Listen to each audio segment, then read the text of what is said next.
மக்களே பாருங்க, வெயில் காலங்களில் நம்ம பதப்படுத்தி வைக்க வேண்டிய பொருள் இது. கிழங்கு, மரிச்சினி கிழங்கு. இந்த மரிச்சினி கிழங்கை வாங்கி இப்படி துண்டு துண்டாக வெட்டி கொஞ்சம் உப்பு போட்டு வேக வைக்கணும். பார்த்துருங்க, வேக வச்சு அதை பாருங்க இது மாதிரி கீறணும்.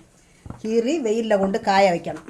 காய வச்சு ஒரு 3 நாள் காய வைக்கணும். 3 நாள் நல்ல வெயிலில் 3 நாள் காய வச்சாச்சுன்னா போதும். அழகாக முறுன்னு காஞ்சி கிடைக்கும். இப்படி பாருங்க, காய வச்சு எடுத்து இதை ஒரு டப்பாயில் என்னவும் போட்டு வச்சுருக்கணும்.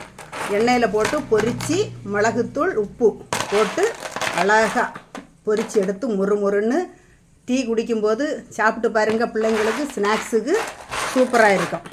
கிழங்கு வத்தல். இதை கிழங்கு வத்தல்னு சொல்லுவாங்க.